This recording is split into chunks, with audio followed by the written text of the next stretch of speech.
तो दोस्तों एक बार फिर से आपका स्वागत है देश और दुनिया की ताज़ा अपडेट में। तो आइए बात करते हैं आज दिन भर और शाम तक की तमाम बड़ी खबरों के बारे में। आपको बताएंगे सभी खबरें एक एक करके एकदम विस्तार से, लेकिन उससे पहले आप किस राज्य शहर से न्यूज को देख रहे हैं हमें कमेंट बॉक्स में जरूर बताएं। साथ ही सभी बड़ी खबरों से अपडेट रहने के लिए वीडियो को लाइक करें और चैनल को भी सब्सक्राइब कर दें। दिग्विजय सिंह के गढ़ राघवगढ़ में बीजेपी को झटका, 2 पार्षद प्रत्याशी कांग्रेस में शामिल। पूरी जानकारी आपको विस्तार से देंगे, वीडियो को अंत तक जरूर देखें। बता दें कि राघवगढ़ नगर पालिका चुनाव को लेकर सियासी पारा चढ़ा हुआ है। आज बीजेपी को कांग्रेस ने एक बड़ा झटका दिया। भाजपा से 2 पार्षद प्रत्याशियों ने कांग्रेस की सदस्यता ले ली है। आपको बता दें कि शबाना मंसूरी और बुधराम बुनकर दोनों कांग्रेस में शामिल हो गए, जो कहीं न कहीं बीजेपी के लिए एक बड़ी परेशानी का सबब बन सकती है। राघवगढ़ से कांग्रेस विधायक जयवर्धन सिंह ने कहा कि ये तो ट्रेलर है, फिल्म अभी बाकी है। राघवगढ़ में होने वाले नगर पालिका चुनाव के लिए बीजेपी हो या कांग्रेस अभी अपनी जोर आजमाइश में लगी हुई है। यहाँ 20 जनवरी को चुनाव होंगे। इसमें राघवगढ़ नगर पालिका क्षेत्र के लोग नगर सरकार के लिए अपना मतदान करेंगे। 23 जनवरी को चुनाव की मतगणना एवं परिणाम सामने आएंगे, लेकिन कहीं न कहीं चुनाव से पहले बीजेपी के लिए सबसे बड़ा झटका होगा जो इन दोनों पार्षद शबाना मंसूरी और बुधराम बुनकर ने बीजेपी को दिया है। आपको बता दें कि राघवगढ़ नगर पालिका आज से 30 साल पहले अपने अस्तित्व में आई, जिसके बाद कांग्रेस के राष्ट्रीय महासचिव रहे और कांग्रेस के पूर्व मुख्यमंत्री दिग्विजय सिंह यहां से नगर पालिका का पहला चुनाव लड़े थे।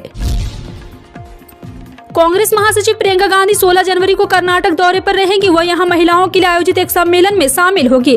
विधानसभा चुनाव से पहले प्रियंका गांधी कर्नाटक यात्रा को बेहद अहम माना जा रहा है। वहीं कर्नाटक कांग्रेस ने भी प्रियंका के आने से पहले एक खास तैयारी शुरू कर दी है। उसने महिलाओं के लिए एक विशेष मैनिफेस्टो और सम्मेलन आयोजित करने की योजना बनाई। कर्नाटक कांग्रेस के अध्यक्ष DK शिव कुमार ने एक ईमेल ID और मोबाइल नंबर लॉन्च किया है। उन्होंने महिलाओं से अनुरोध किया है कि वो महिला मैनिफेस्टो के लिए अपनी मांगों को बताएं। उन्होंने वादा किया है कि मांगों को मूल्यांकन के बाद घोषणा पत्र में शामिल किया जाएगा। भारत जोड़ो यात्रा के 5वें दिन बिहार कांग्रेस के अध्यक्ष डॉक्टर अखिलेश प्रसाद सिंह ने बीजेपी पर तीखा हमला बोला है। कांग्रेस पार्टी की भारत जोड़ो यात्रा अपनी 22.8 किलोमीटर की यात्रा पूरी कर सोमवार को भागलपुर शहर में प्रवेश कर गया। हबीबपुर से सुबह 9:30 बजे शुरू हुई यात्रा विक्रमशिला सेतु के पास दोपहर 1:30 बजे पहुंचा। शहर में 4 घंटे तक यात्रा में शामिल कांग्रेस के सैकड़ों कार्यकर्ता व पदाधिकारी सहित शहर के आम लोग भी शामिल हुए।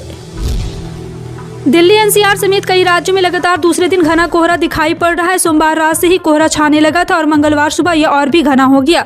मंगलवार सुबह कोहरे के कारण कुछ जगहों पर विजिबिलिटी 0 हो गई। मौसम विभाग की ओर से कहा गया है कि आने वाले दिनों में कोहरा ऐसे ही रहेगा। वहीं मौसम विभाग की ओर से यह भी कहा गया है कि बुधवार 11 जनवरी और गुरुवार 12 जनवरी को दिल्ली समेत कुछ राज्यों में हल्की बारिश भी हो सकती है। यूपी में बिजली की दरें 23% तक बढ़ सकती है। बिजली कंपनियों ने सोमवार को उत्तर प्रदेश राज्य विद्युत नियामक आयोग वर्ष 2023 से 24 के लिए वार्षिक राजस्व आवश्यकता दाखिल किया है। इसके साथ ही लाइन हानियां और घाटे को दिखाते हुए बिजली कंपनियों ने बिजली दरों में 15.85% वृद्धि के प्रस्ताव को दाखिल किया। आयोग से यदि वृद्धि का प्रस्ताव स्वीकृति हुआ तो घरेलू उपभोक्ताओं की बिजली दरें 18 से 23% तक बढ़ जाएगी। भारत दुनिया के सभी देशों में अपने स्थानिक मिशन स्थापित करने के लिए प्रयास कर रहा। विदेश मंत्रालय चरणबद्ध तरीके से मिशनों की स्थापना के लिए योजना तैयार करेगा तथा अगले कुछ सालों में 11 देशों में नए मिशन स्थापित किए जाएंगे। विदेश मंत्रालय के सूत्रों ने बताया कि मौजूदा समय में संयुक्त राष्ट्र के 193 सदस्य देशों में 48 देशों भारत के लिए स्थानिक मिशन नहीं है।